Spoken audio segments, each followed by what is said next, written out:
Alrighty, it is the super wild card edition of the PFF forecast. It's very early on a Monday morning, just after Sunday Night Football. A pretty wonderful Sunday Night Football because never wish bad on anybody, but the Steelers did happen to lose to the Cleveland Browns. Called them overrated. They got mad. Since then, they've won 2 games. Same number as the Jets. The Jets. Yeah. The Jets. So there's that. We're going to talk about the division, the wild card, what we learned, and then we're going to guess the lines of great divisional matchups. These are awesome. We'll probably find a teaser or two, play some bets. It's going to be fun. Let's rock.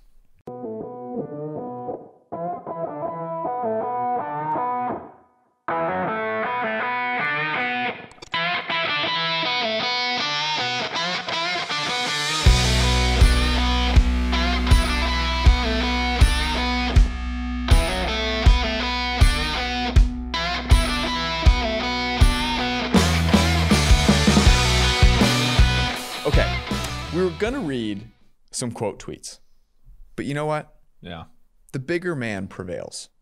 The bigger man prevails.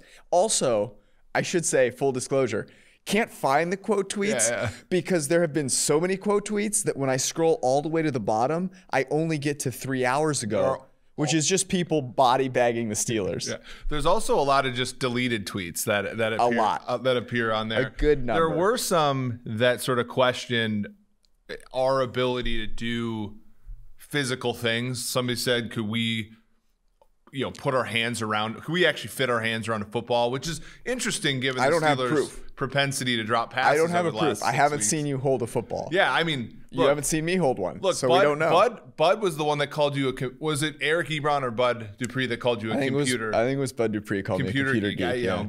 Bud Dupree has a third as many touchdowns as I did in college. But that's funny. It was pretty funny. Hey, I took that in stride. My bio on Twitter is still computer geek, and I thought it was funny. And it hasn't aged well. There are some interesting. You can go read them yourself. Yeah. If I can ever recover them, we'll do a special reading of them. I promise. Let's talk about this game though, because 28-0. What was your confidence level at? 28-0. 28-0 was the Pittsburgh looked so bad that I was fairly confident. I mean, they didn't score a touchdown till when? Till the 2-minute warning of the second quarter. It wasn't really. I mean, if they would have just, it sounds stupid, but if they would have done what Kansas City did in the Houston game and scored like right away after the 28-0, they would have been fine, I think. But they punted at the opponent's 41, down 28-0 in the second quarter, and that wasn't even the worst punt they had all game. Like they really did eventually give the Browns a run for their money. The punt at about midfield was like 4th and 1. That was the one, right? I think it was the end of the third quarter, start of the fourth. Yeah. That like they had a chance. I mean. The one thing that I worried about the whole game was Baker Mayfield at some point is going to have to drop back and throw the ball, okay? Because you just can't – NFL players are too good for you to just run out the clock on the game. We see this all the time. So we talk about you got to run out the score, right? And that's what impressed me the most, honestly, with Baker was in games, in order for you to have confidence in a quarterback – there's got to be a point where you feel like they're going to lose it, and then they come back and win it. They establish the fact that they've won it, and he did that. He made throws. Yeah, you have to be able to play.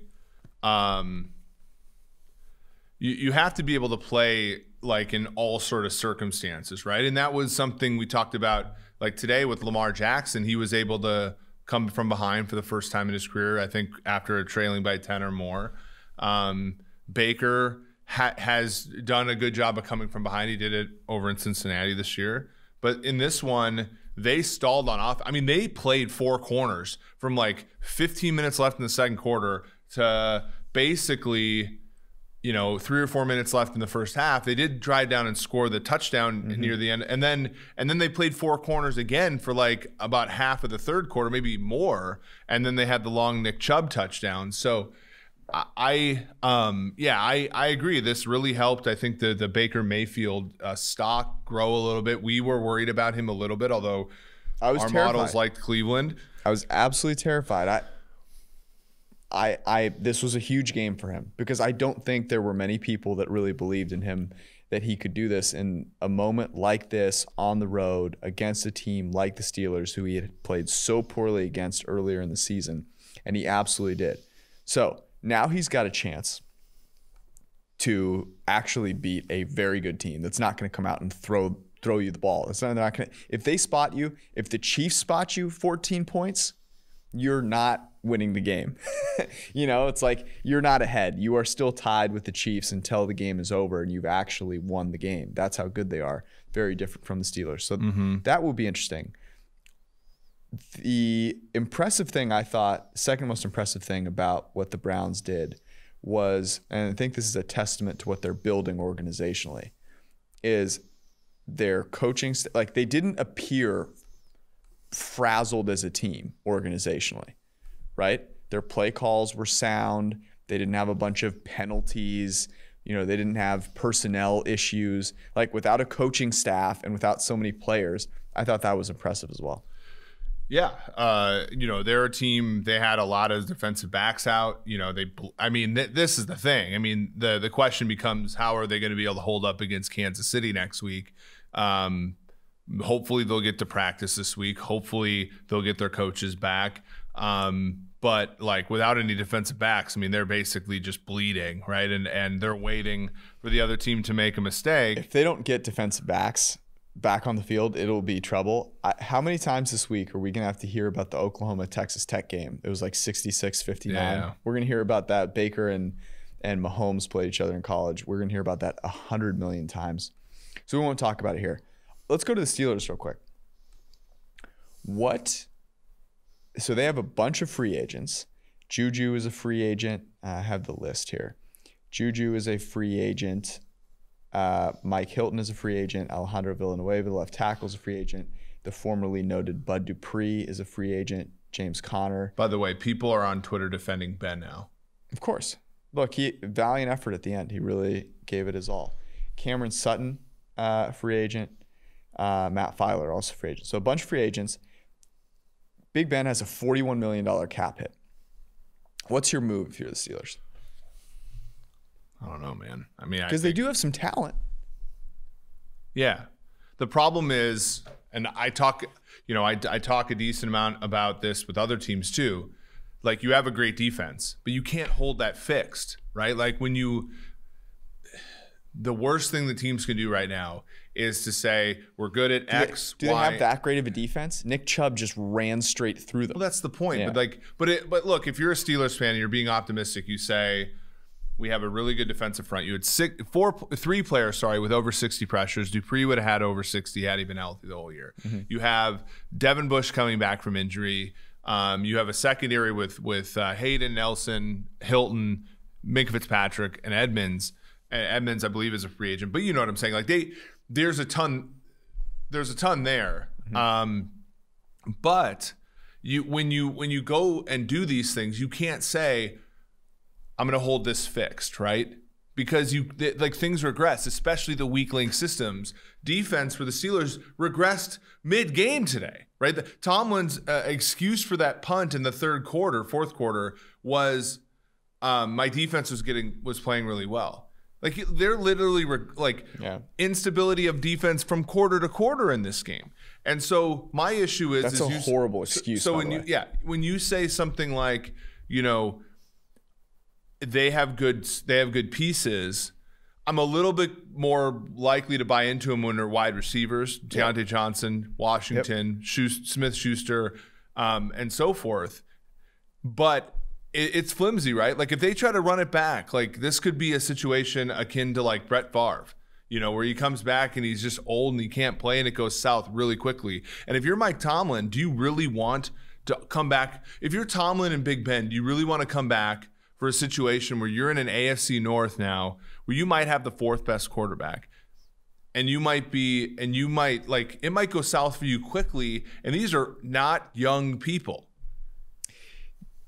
You don't have a shot to win the Super Bowl in the AFC. You don't. But by the way, the reasoning for why, so if you say your defense is playing really well, yet you're not willing to take the chance that the opponent gets the ball at midfield, then your defense isn't playing very well. Yeah. You know, like if you actually believe that. But if you're the Steelers, do you really think you have a shot in the AFC? No. And here's what they need to do. I'm going to tell you right now. So if Big Ben is your quarterback next year, and people ranted and raved, they said 15 to 25, you called him 15 to 25 ranked quarterback, you're out of your mind. Go watch this game and tell me where Big Ben should rank. And kudos to Big Ben. He's had a very successful career. I'm not going to comment on his off the field stuff. On the field, he has had a successful career. He is no longer a quarterback that you put on the field and go, yeah, we have a chance to win the Super Bowl. So you need to take a shot. They need to draft a quarterback in the first round, and they should go trade for Sam Darnold. Yeah.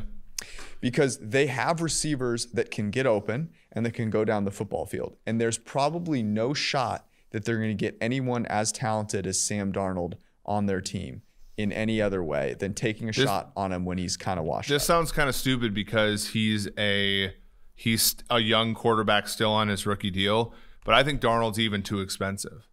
You think so? Because they have, when you look at quarterback deals, he was the 3rd overall pick. He's going to be year 4. Next season, his deal is going to be in that like $7 million range. So then another year added to that. So probably more like 8 or 9. And like, man, you're better off drafting Mac Jones or somebody like that in this back half of the first round and having that salary be, I'm trying to look at what that would end up being. So now let me give you. Jordan Love made $3 million this year. That to me is like, if you're going to say, okay, how do we square this circle with Big Ben's cap and still trying to, that's the other thing with the Falcons with Matt Ryan. When you carry this big ass deal, part of the, that loosens the edge on getting a young quarterback because a lot of the edge in having a young quarterback is having the deal that they have. And okay, so here's another option. Let's say that there are a few teams that convince themselves they don't need a quarterback in the top of the draft. And a guy like Zach Wilson or Justin Fields slips a little bit. The Pittsburgh Steelers should absolutely go up and get one of those guys. They should. There is no reason not to make one of these moves like, it's not perfectly like, but kind of like what the Chiefs did. You have players on your team. Like they have some receivers that can get open, that can go down the football field. Why not try and go get a good quarterback now? I don't see why you would wait. I think that's what they got to do. So those are my 2 cents. Okay, let's move on from the Steelers. Let's talk about the Seahawks a little bit. What the hell happened to the Seahawks and how do you fix it? There's a couple things. One of them is that the Rams are a really bad matchup for the Seahawks, right? So what they do would probably have a negative impact on Seattle no matter what. It's inexcusable to lose at home to a combination of John Wolford and a broken thumb. I mean, the throws that were coming out of Jared Goff's hand were just an absolute travesty. So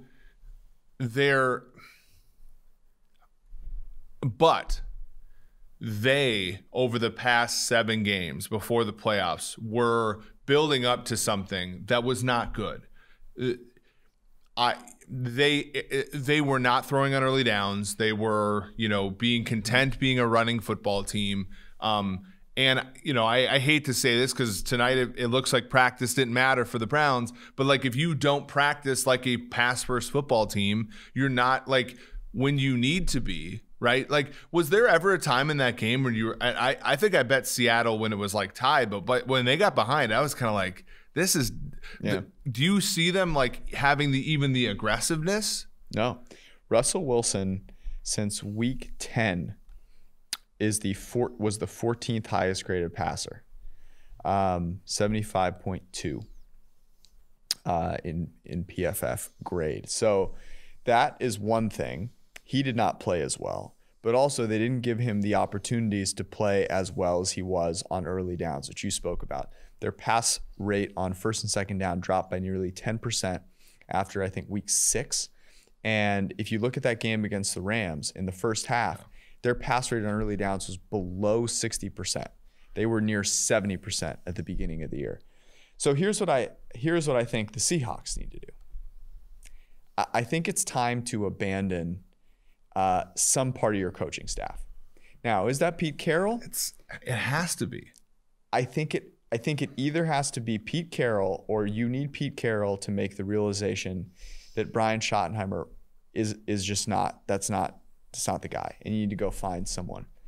But let me ask you this: if they moved on from Pete Carroll, could they not go get one of the best coaching candidates out there? When I wrote an article, it's going to go on the site, I think tomorrow, about the best head coaching candidates. I mean, we saw Arthur Smith, kind of what he can offer, both good and bad today for Tennessee. Yeah, the problem is he's going to come to Seattle and just run the ball again. Yeah. Or does he, if they don't have the high investment in the running back? I mean, you hope you'd hope. But then there's Joe Brady. There's even somebody like, I feel like Todd Bowles would hire somebody who's smart on offense. There are candidates. Robert Salah would. It sounds like he might go to Detroit. But like there are Bieniemy, right? Who, depending upon who you ask, had a good or bad interview. Bieniemy would be fascinating with Seattle, Atlanta, right? Well, the other thing, and players love Bieniemy. They have Tyler. Let's just think about this for a second. They have Russell Wilson. They have DK Metcalf. They have Tyler Lockett, and they couldn't beat a combination of John Wolford and Jared Goff with 4 fingers on his throwing hand. That's a disaster. The Seahawks do need to get better personnel-wise, and I'll say this. When your second receiver is Tyler Lockett, and he's kind of always banged up, you do need, I think, like, they probably could use another bona fide threat at the receiver position. Everybody could. Go. They're out there. But this isn't like finding a franchise quarterback. Lockett's a 3, I think. Like a very good 3. A what? Lockett's a number 3 receiver given his availability. I'm not going to deign a response to that. That's ridiculous. Tyler Lockett is a number 3 receiver? Given his availability, I think he probably needs to play about half the snaps. Yeah. Don't you think? No, I mean, come back here. That's ridiculous. Tyler Lockett's amazing. Yes, he is, but he's not healthy all the time. He hasn't been able to be the number 1 receiver for that team. No, absolutely not. You look calling him a number 1 receiver. So he had the 15 catch game against the Cardinals. Then his catches were like 4, 4, 5, 9, 3, 6, 5, 4, 3, and then 12, and then 2. He's perfect for that. He's perfect for that, like the third receiver role where the guy, high variance. But I don't think, and again, this is the same thing with Minnesota. This is the same thing possibly with Cleveland. We'll see next week. I think some of these teams leave meat on the bone at the third receiver position, and then when guys are banged up or guys can't be everything to their team, their offense struggles immensely. Here's where I will agree with you. The difference between a second and third receiver should not be a cliff. You should not have to fall off a cliff to get from your second receiver to your third receiver. And I guess Lockett did have 100 catches this year, but his yards per catch dropped by 2.5 yards. Tyler Lockett is awesome. So I don't disagree, but having him as your 2 when he's not necessarily the most reliable player from a health standpoint. Yeah, he has been banged up over the course of the past couple of years. But he plays. It's not as if he does not play. Yeah, he's started all 16. He's played all 16 games the last 4 years, but you know what I'm saying? He has games where he disappears. What you're saying is they need a third receiver. Yeah. Now, part of what you're saying is DK Metcalf took off in the beginning of the year, and the Seattle Seahawks not throw the ball enough. But Tyler Lockett, you can win a Super Bowl with Tyler Lockett as the second best receiver on your team. You can't win a Super Bowl if you're running running more than 60% of the time on early downs, and you have no third receiver option. Got to have a third receiver option. Or Devontae Adams. I think they need to strongly consider a new coach. I do. And Bieniemy would be perfect because Carroll does not Carroll does not have any tactical advantages over any other coach in the league right now. Neither does the guy who just lost to the Browns tonight. Tomlin and Carroll are cut from the same cloth. They're great culture builders. They're leaders, but they do not in any way, shape, or form. I mean, Pete Carroll said he was thinking about not calling a timeout before that false start when they were down, I believe, 7 and punting, on 4th and 1, because he said, I wanted to punt anyway. I mean, both guys, dreadful. And from a tactical standpoint, but they do resonate with their players. Bieniemy, former second-round pick of the Chargers, I think he would fit at that role perfectly. And if he added anything from the tactical advantage standpoint, it would be a winner for that team. I agree. I 100% agree. So I think that's something that they've got to consider. Okay, last storyline before we move on to the divisional round. Deshaun Watson is very unhappy. I'm shocked, personally. I'm stunned that he might be very unhappy with what appears to be a very questionable process for hiring a GM and a coach in Houston, per reports from many different reputable news sources. Watson, for anyone that does not know, is currently vacationing in what appears to be Cabo San Lucas with his girlfriend. And so the juxtaposition of Twitter lighting on fire every time anyone from the Texans says anything, and then going on to Instagram and seeing Deshaun Watson's Instagrams are hilarious, because he's on a boat chilling, and then you go to Twitter and the world is on fire because his team can't figure anything out. I think he's going to demand a trade. I think he should. I don't think that franchise deserves Deshaun Watson. Let's start with the Dolphins. I'm going to ask you this question. The Dolphins with Deshaun Watson would be what? Well, they would be in contention for the AFC East every year with the Bills. The only thing that I'm a little worried about is Watson is going from a team that I don't think is bare as far as talent is. Like Brandon Cooks, like they were, Will Fuller possibly. They were a 7-9 team if you sort of like look at, close wins versus close losses and stuff. They're going to get a new coach. They don't have any draft picks. But the team that acquires him is also not going to have any draft picks because they're going to have to use them all to get Watson. So the Dolphins are not – I don't think the Dolphins have the weapons that the Houston Texans do. So, I get a little worried about that. Unbelievable. Am I wrong? Unbelievable. You're worried? We just talked about the Miami Dolphins almost dragged into the playoffs and almost won the AFC East with a combo of quarterbacks. Sure, and if you hold constant the fact that Xavier Howard had 10 picks, that Byron Jones continues to play well, that they get Emmanuel Ogba's best season ever. You don't need that, though. Sure, you don't. But what I'm saying is I don't think Miami's a better situation than Houston, but you do have to take into consideration part of the issues that happen in Houston are that they have no draft picks. And the issue that for whomever acquires him in the trade is that they're going to have no draft picks. Okay. All right. Because what is it going to take? If you're Miami, what do you have to trade to get him? I would go check out the article that Brad Spielberger and Kevin Cole wrote for PFF.com, where they go over the different trades. And the hypothetical that they had for the Miami Dolphins would be that the Dolphins send the third pick, which was originally Houston's pick, that Houston sent to Miami for Laramie Tunsil, number 18 as well in this year's draft, a 2022 first, and Tua Tagovailoa. So, yeah, they're losing 2 firsts this year and a first the next year, but they'd have both their seconds. And they'd have Devontae Parker, and they'd have Jakeem Grant, and they'd have a okay offensive line, and they would have the Chan Gailey just retired. Chan Gailey did a really good job with the Miami Dolphins this year. Again, the issue I have, and again, Watson is going to cover a multitude of these sins. I'd rather have Watson and all this shit happening, which regression, so on and so forth. But you can't hold constant some of these things. Like the Miami Dolphins defense being really good at producing turnovers is very likely not to happen next year. And but so also we're not starting from 10-6. You can't hold the Bills constant either.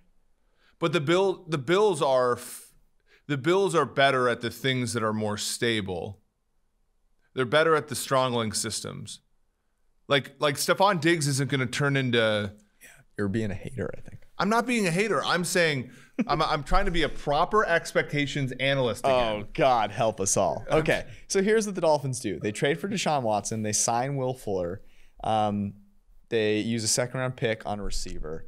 And the Miami Dolphins, with Deshaun Watson, are the best team in the AFC East. Okay, what about the San Francisco 49ers?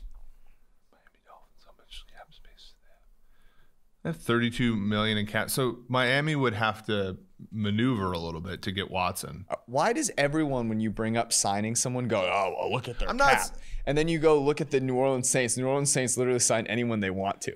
Like, you can sign people. Yes, but that's like saying like this person doesn't follow. I don't know who we're talking about, but this person doesn't follow any laws. So why should I wear my seatbelt? Yeah, they have cap space. I think they could make it. Okay. You talking about San Fran? Yeah. Now, what's the question? What are the San Francisco 49ers with Deshaun Watson? Very, very good. Better than the Dolphins. Do you think so? Here's my one question, and this might sound silly, but I think it's realistic. Shanahan has always preferred quarterbacks he can control. Yeah, but you say that a lot, but also like they tried to get Tom Brady.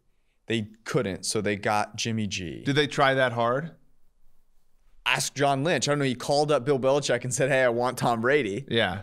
Like, I think that's trying decently hard. Yeah, but that's the John Lynch part of the equation. It's sort of like, Kyle Shanahan can't turn down Brady. Talk? You think Shanahan and John Lynch don't talk? Again, the quarterbacks Shanahan has had, he's never the only quarterback. But that's the thing. He's had them. He hasn't really been in a position where he's choosing them that often. Jimmy G. We just talked about, Jimmy right? G, and my point is that they called about Tom Brady. But the last time, and I have to remember exactly what the situation was. And this might have been, Kyle was still with his dad in Washington, right? When it was RG3. Yeah. Like that was the one like superstar kind of, and they rubbed heads almost like. Don't you dare correlate RG3 and Deshaun Watson, the heavenly savior, our Lord and Savior, Deshaun Watson, with RG3's whack job situation. Okay.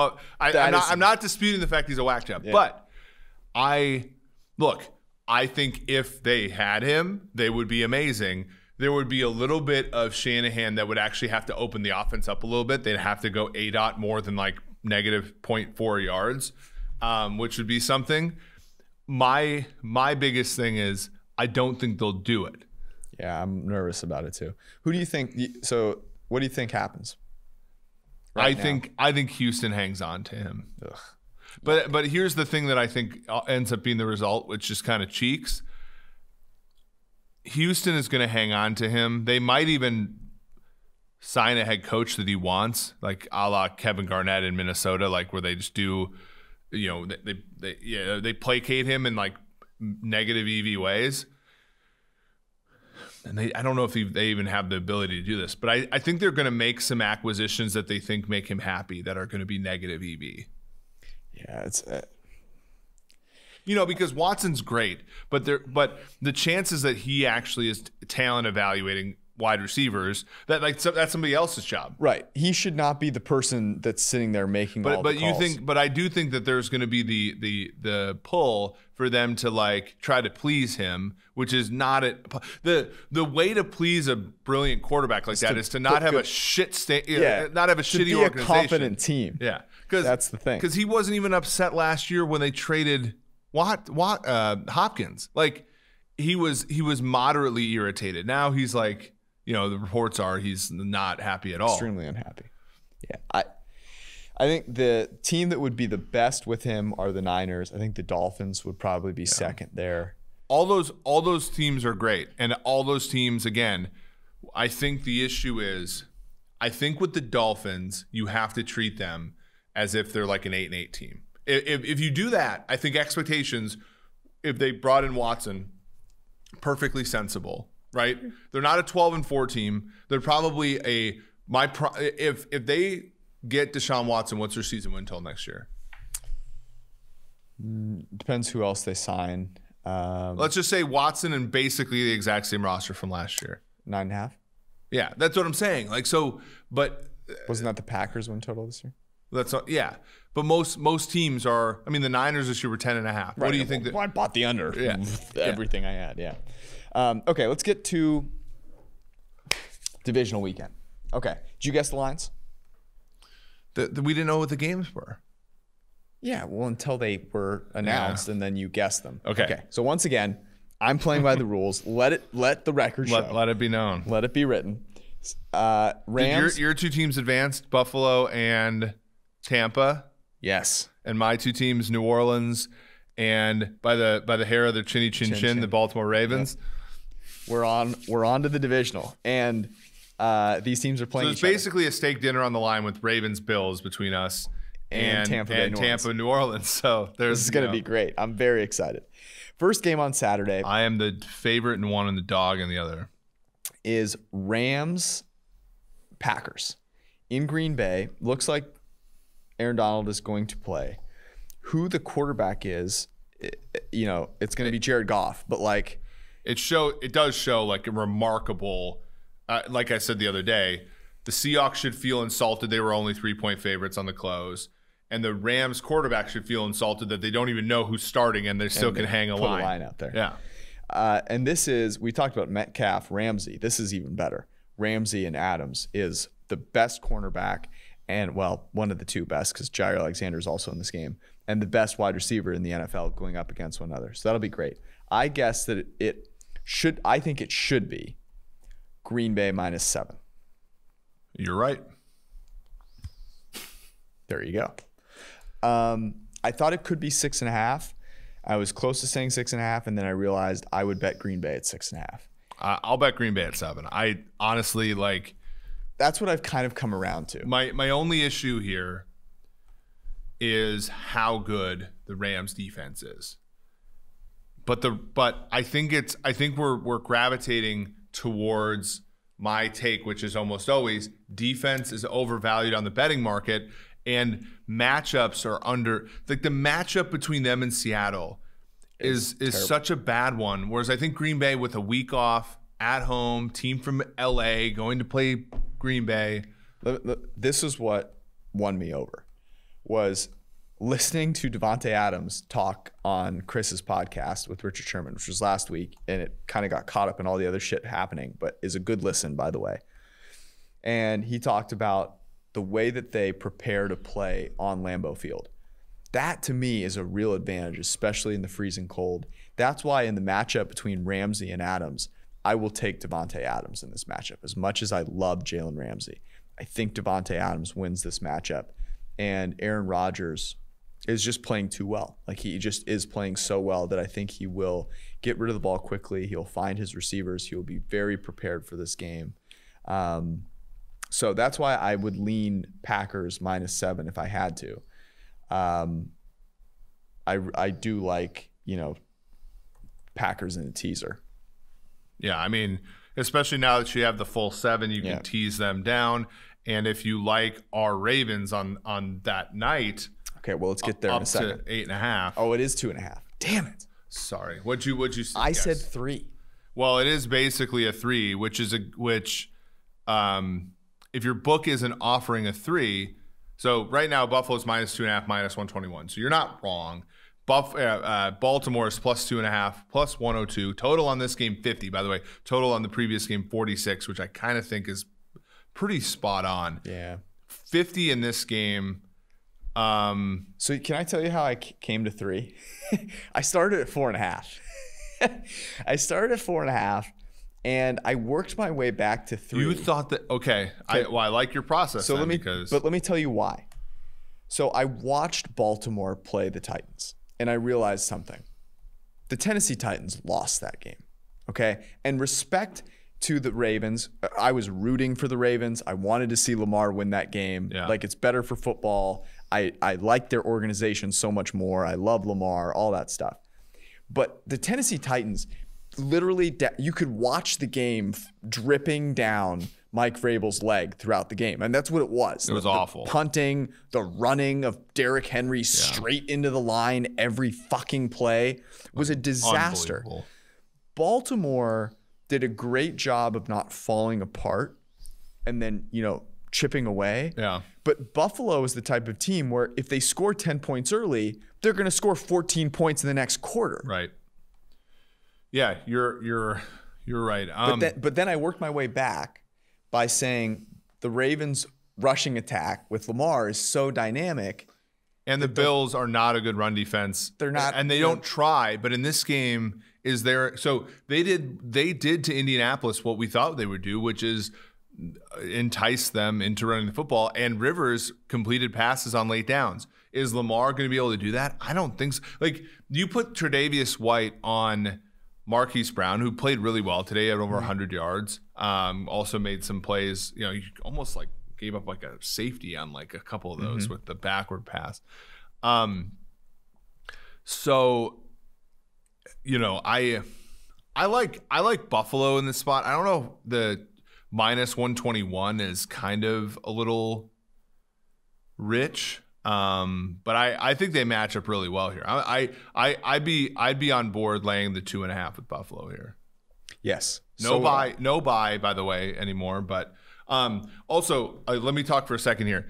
So the Packers last week were a value at like plus 450 to win the Super Bowl. Kansas City was like plus 210 or plus 220. On DraftKings Sportsbook, I'm sorry, Chiefs are plus 200. Packers now 375. No longer a value. There's going to be a team we're talking about in a little bit. I think Cleveland shows some value. We'll talk about what to actually do with Cleveland. It's probably a money line rollover situation you want to do instead. But there's a team where I do think, and we'll talk about them later, that has value on the Super Bowl futures market still. I know what team this is, and I'm excited. I'm very excited about it. Yeah. I am also really excited for Josh Allen. Josh Allen is, I believe he and Tom Brady had the 2 highest graded games in the wild card round. He was fucking spectacular on Saturday. Throwing the ball down the field with precision and accuracy. He had that one like really bad fumble that could have been catastrophic. But that was another situation where they're a team that's favored but new to winning in the playoffs. There's a veteran Colts team that has their shit together, and you never saw Josh Allen panic. It was, dare I say, a little Mahomesian in the calmness that he had in always be. You were never worried that the Bills were going to be able to move the ball and they needed to move the ball. That was super encouraging. And now you have Lamar. You never were worried about whether they would do what's necessary to move the ball. Yep. And now you have Lamar coming in, who's had this like, I was called a receiver, I won the MVP, I lost in the playoffs, I got off to a bad start, and I'm like, he's had like 3 careers in his first 3 years. And it's super fascinating. And then you have Baker, obviously, the next game we're going to talk about. I think if we redrafted now, at least I would go Josh Allen, Lamar, Baker. Yeah. What would you do? Josh Allen, Lamar, Baker sounds right. Yeah. I mean, it's Lamar and Baker. Where's close. The biggest gap?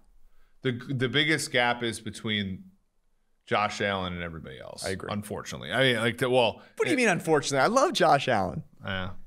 No, I like Josh Allen too. I just think he's so fun to watch. Yeah. Yeah, no, it's good. I would say Baker is approaching Lamar. Baker's closer to Lamar than he was last year by a decent amount. So Lamar had a great game rush for a ton of yards. They really have to, obviously, we still have to wonder if he can pass the football. Yeah, I think you could make a legitimate case for Baker over Lamar, I think. Yeah. Okay, let's move to Cleveland, Kansas City. All right, I think I'm off here, but I spent more time in fairness, guessing Baltimore, Kansas City, and then having to throw that out. But I had Kansas City as an 11.5 point favorite at home against Cleveland. Yeah, so it's open at 7.5. It's now 10.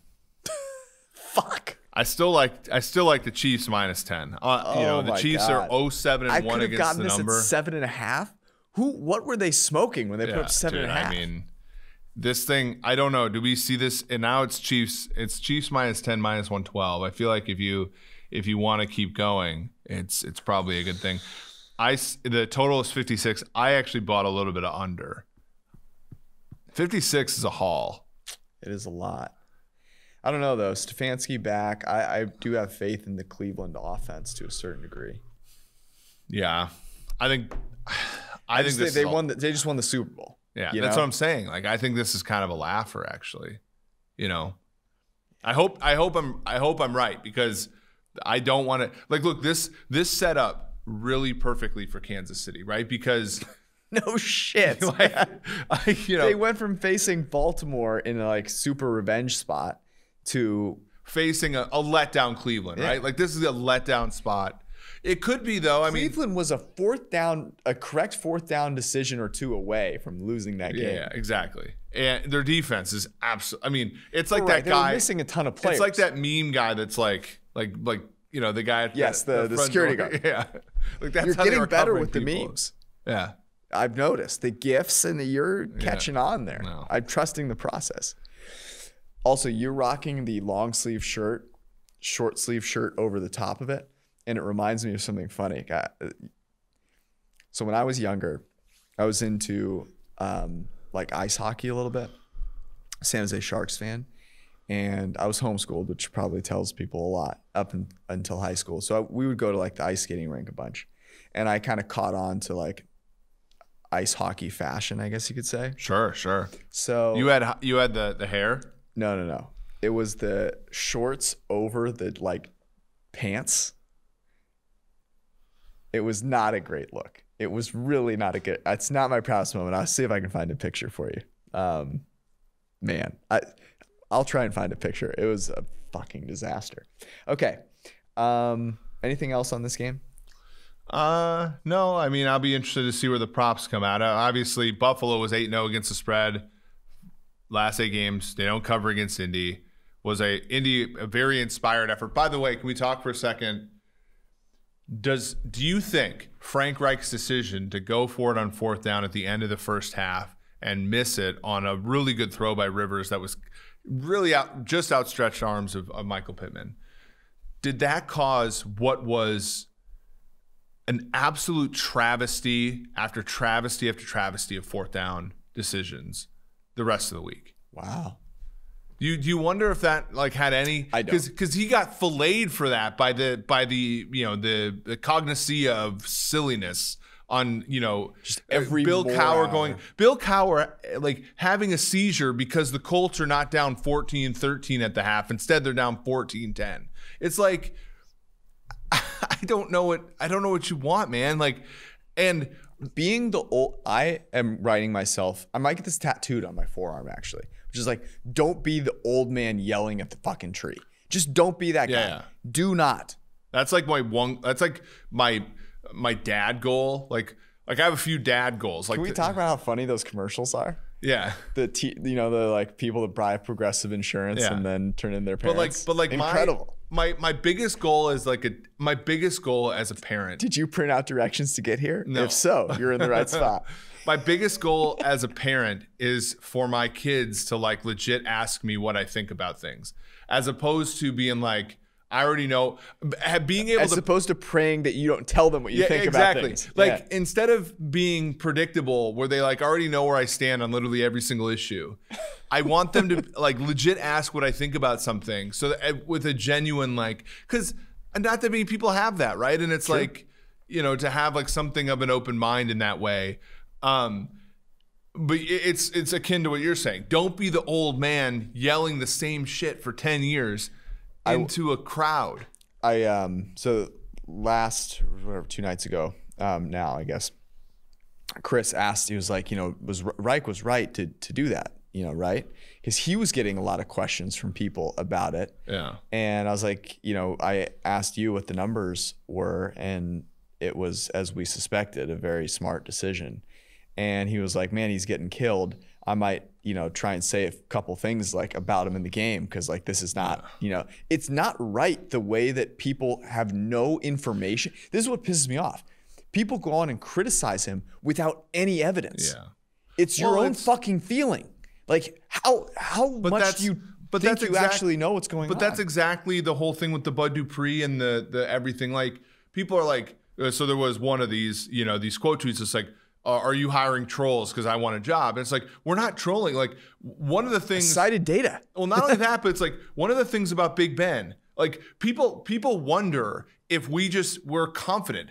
I think you and I are probably the least self-assured people out there. When one of the reasons I tweeted out the whole he's this on yards per attempt, this on net adjusted yards, and then he's this in PFF grades was because I was wondering, are we getting this wrong? Like that's part of the I think that there's, and not to say like part of the reason, and somebody got it, like why are you making fun of these people? It's like I think football's fun, right? And other people's fun is to call us fucking idiots or whatever. Other people's fun is calling Frank Reich an idiot. But it's like if we don't push back on some of these ideas, like somebody like Frank Reich's going to lose a job, and football is going to turn backwards a little bit. It's going to be less fun. Less fun. Did anybody enjoy any of these fucking games with the punts? No. There wasn't one person that was like, I can't wait to watch this punt. The Bears versus Honey. Not right now. Yeah. They're punting. They're punting, yeah. Like even the Saints could have blown the Bears out of the water if they go for more fourth downs. Honey, more salami. I feel a punt coming. Do you think there's any Tennessee Titans fans right now that wished Mike Vrabel punted on 4th and 2 from Baltimore's 40 when you're down 4? No, I texted Chris that. I was like, that's. And I was a little bit, but I'm like, that could get you fired. That decision could get you fired. What do you mean? Punting on 4th and 2 from the opponent's 40 in the fourth quarter when you're down 4. Oh, that's the whole reason he did it. It's not getting him fired. Right. I mean, that's the big picture. Their objective function is different than ours, which is ours is I want to see this team win the game. Theirs is I want to fail with the rest of the crowd because the crowd is bleeding EV at a very small rate, but it's an acceptable version of doing it. And so, you're what gets you fired is your quarterback being a head case. What doesn't get you fired is punting. Not getting someone fired. But there's an aspect of this which is good on Frank Reich for doing this, even though and his guys too, George and John who work who give them the numbers. Yeah. Good for them for building a situation where and it's the same with the Bills. The Bills are really intelligent too. Like when they get to 4th down and reasonable, I don't have to worry about them making good or bad decisions. But like Vrabel, everybody's edging out over the fact that Vrabel did that whole like, hey, I'm gonna put a 12th man on the field and all this kind of stuff. It's like that's great, but you can't get basic strategy right. Yep, and Frank Reich said it. He said our analytics team said it was a strong go, so we went. Yeah, good for him. Good for him. He deserves praise. This, always trust the process that you've put a ton of time into developing over the random fucking fire and fury person who has no vested stake in it. And don't trust that. And there's no coincidence that was the most entertaining game of the weekend. Two teams that play football optimally. Hey, I really thought New Orleans, Chicago was great. Tampa Bay is going to New Orleans to play the Saints for the 3rd straight time, which means that we will have an entire week of data points on playing a team for the 3rd time. I cannot wait. I'm so excited about it. Here's how I would break this down. The Tampa Bay team. Oh, by the way, no, they split. Both of the teams this will be the 3rd such occasion, right? What do you? Oh, of the season. Third, yeah. But neither time has a team gone in having swept the other one until this week. What I would say is that Tampa Bay played them week 1, and then I believe it was week 10. Yeah, it was Chris's game, right? Yep, and that was both those Tampa Bay teams were dramatically different. This is exactly actually what I think I said at the beginning of the year, where you could have Tampa Bay be the worst team almost the entire year, but you could get to the playoffs and they could be the better team. And I think that is almost the case. I guessed New Orleans -1.5. It's 3. You're going to take the points with Tampa? I'm going to take the dramatic. It was 3.5, and it's been bet down to 3 already. So I think people believe the same thing. If it were 3.5, I would take. I mean, that 3.5. I hate to say this, with 3.5, the way that they're playing versus now, this is another one where the matchup is favorable to New Orleans. New Orleans, like, you know, part of the reason I tweeted this out was more for like how good New Orleans, like an appreciation for their defense. I think. Like the Bears can shred up a shit defense. We saw it over the second half, and they had no breathing room today. It was, you know, they had the one play where Wims dropped the football, and other than that, it was a pretty big. You know, they punted. They almost never crossed midfield today. So like New Orleans comes into this game. The problem is, if you took away everything but the quarterback, Brady is playing so much better than Breeze. That's my point. It's unbelievable. And so that's why I think it's Tampa or pass for me on this one. Tampa Bay, Tom Brady's playing awesome. They have better weapons. The only thing that really worries me is Bruce Arians versus Sean Payton is a huge mismatch. Yeah, but is Sean Payton... Huge mismatch. So can we have Sean Payton shows up in big games, though. Yeah. Can we have some discourse on Sean Payton, though? Because the Taysom Hill stuff is annoying. Okay, it's annoying, but like Drew Brees isn't out there fucking dealing. That's what I'm saying. But like the Taysom Hill at quarterback stuff is not positive EV. In short yardage, it is. Yeah, but putting him in, hoping for a 9-man box, dropping back and heaving it is not okay, I agree. And like they do that more now because Breeze can't throw the deep ball at all. Thomas coming back was big for sure. I think Devin White will be back off the COVID list, which that helps. Kamara's run the football better, like since the Minnesota game, but he ran the football really well today against Chicago, who's not a terrible defense. But to me, it's the handicap is Brady's playing so much better than Breeze, and don't go to the secondary, third, tertiary. Things and ignore the fact that Tom Brady is dramatically better quarterback. Here's a question. Does Ronald Jones being out help the Bucs? In the same way that Yeah, maybe because he's just so bad. Well, no, I don't think Ronald Jones is bad. He just can't catch the football. That's a problem. That's true. And Lenny did a good job out of the backfield catching it. But I do think they hand the ball to him. They hand the ball to, look at this photograph. They hand the ball to him less often, and I think he's a better, they're a better offense as a result. So if Jones is banged up again, that might actually be better for their offense because they'll work through Evans and Godwin, Godwin, by the way, couldn't catch a cold the other day.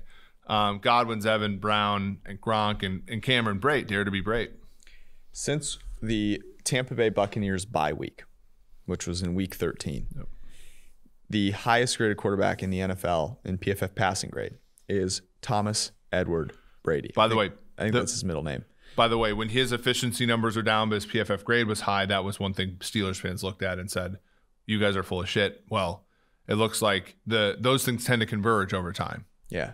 It turns out you're wrong. Citing touchdown interception ratio is and always will be one of the dumbest things you can possibly do. So continue doing that and getting drowned. But the point being is that Tom Brady, so over the last, 5 weeks or so? No, more than that. Yeah. 94.2 PFF grade. It is 6 weeks. 94.3 PFF grade is solid 2 points clear of anyone else. And then there's this cluster right beneath him. And when I say that, what I'm trying to say is he's not just playing really well, he's playing better than anyone else in the NFL at quarterback right now. And yeah, Aaron Rodgers is right there. Aaron Rodgers has done it for the whole season. 18 big time throws, 1 turnover worthy play over that time period. And Drew Brees, let me scroll down here. Let me see if I can find Drew Brees. Drew Brees is actually not the first Drew on the list. His PFF grade is below Drew Lock's over that time period. Not great, Bob. It's nice to have Drew Lock in the AFC Remember West. back when there wasn't a pandemic and like we were all in the office and we had the like, who would you rather have, Drew Brees or Tom Brady debate? I can't remember who said Drew Brees, but I'm finding them. It was Tom Brady all along. The tweets have been deleted. Yeah. Just like the Bud Dupree tweets. Not believing in, someone that takes care of their body over an Advocare spokesman is a tough look. Yeah. They're both on the shill spectrum, but I feel like Brady uses the product, I feel like. I mean, like, there's one thing. So here's the thing. It's like, I forget who said this, but like, they were like, yeah, yoga's just stretching. But if you call it stretching, no one does it. You call it yoga and everyone's buying a yoga mat. And it's like, that doesn't make it bad for you. Did I tell you about the guy, my roommate in college who's a kicker, and like, he got into that like pyramid scheme stuff, like. Oh yeah, you did tell me this. And he once, of course, he didn't know anything, so he thought like he believed that if you drank this water, you'd jump higher. So then the athletic department had him do like an experiment, and it's like wait, water that made you jump higher. Yeah, and I'm pretty sure that reminds me of Space Jam when Jordan. I'm pretty sure I took part in it just to watch the thing crash and burn. That would explain it. Your vertical is pretty good for prodigious. A big guy. Yeah. Sweet but a psycho. All right. So I was wrong there. I like Tampa +3. We like Kansas City, I guess, -10. So you relented a little bit there. You don't like Kansas City. No, I said. Okay. You said I guess, and I'm just. Well, you're getting the worst of the number probably here. Do you think it gets saying. out to 11.5, or do you think the Browns fans? Yeah, that's a tough one. Go up to the counter, bark that they want Cleveland. I mean, plus for it 10. to go from 7.5 all the way through 10, and then keep going. Kansas City hasn't covered in a while, man. I could see some sharpish money coming in on Cleveland. Buffalo hasn't not covered until this week. Like that's that's an endpoint situation, right? It's like because Kansas City handled New Orleans, handled Tampa, handled Miami, didn't cover any of those games because of last second stuff. Yeah. But you're right. I mean, I'd be happy. I'm content laying off of Kansas City, maybe thinking about what it looks like at the end of the week. And honest to God, I think most models probably will end up liking Cleveland. I mean, what do we have? So if you look at our power rankings right now, I think it's about Kansas City's 11.5 points better. Cleveland's not 1.9 points better. Cleveland probably goes up a little bit after this past week. Maybe not that much because it was kind of a fluky game. But you add in home field advantage, add in the bye. It's probably worth 10. I'm sure that's why people grabbed KC when it was short of 10. 7.5 is absurd. So let's leave off Kansas City. Let's go Green Bay -7. I wish there was a way to tease that. Well, you could tease. Like I wish New Orleans was 2.5. Well, yeah, I mean that's the thing. You're getting so much more value with Tampa by itself at 3. Yeah. I mean, but here's the thing: at 7, you're not getting that much value teasing it down because 7, you're coming off of a push. If you like Green Bay, tease down to 1, and you have to pair it with something else, you might as well just lay 7 with Green Bay. Mm-hmm. Yeah, I like. It's weird. So we were pretty heavy on the underdogs in the wild card, and that made a pretty big amount of sense. I feel a lot stronger about the favorites in this round overall. Mm-hmm. Well, that's always how it goes, right? It's historically been. Now, we don't know now that half the home teams this week did not come off a bye. We're not sure how that ends up working. But yeah, also, this kind of makes me want Kansas City a little bit more. Cream Hunt says this week is personal towards Kansas City. All in on the Kansas City Chiefs. Here it is. I mean, I would lay off that if I'm getting a second chance after kicking a woman on camera. I'm probably just going to just not going to say just that. Probably going to. You gave up on me. I'm like, I would say anytime Cream Hunt says this is personal, you want to head in the direction of the other hotel. Yeah. Jesus. At least the other elevator, for fuck's sake. I mean. Garbage. So Green Bay, Buffalo, Tampa. Tampa the 1 dog. I mean, Give me Tom Brady against Drew Brees. I think the Buffalo number is short. We love the Ravens, their approach to things. The great equalizer here is Buffalo's approach to things is just as good. They've accelerated, I think, our opinion of them. Yeah. So we'll write these up. We may change our mind over the next 20 minutes or so, but you can go check this out now. It'll be out when you're listening to this. Well, actually, we get this out kind of late, So Zach Tantillo and by the Mike way, Quinn, our normal producer, the great Tyler Sobchak. Tyler Sobchak, Browns fan. Yep. Congratulations, Tyler. I We hope missed he's you dancing tonight. in the streets. He deserves it. Yeah, he deserves it. Okay. That's our show. So thanks for hanging out. And I promise, if I can find the quote tweets, I'm going to do everything I can. I'm going to email Twitter. Let's see if Somebody I can tried to cover rip them. on me on Twitter for being petty tonight. I'm shocked, personally. Stunned. Yeah, that people on Twitter would find a way to rip us. You petty? No. Oh, I thought you meant people on Twitter finding a way to rip us, even when we're right. I'm just a humble computer geek, man. Yeah, Just here to have some fun. All right. Thanks for hanging out. Love you guys.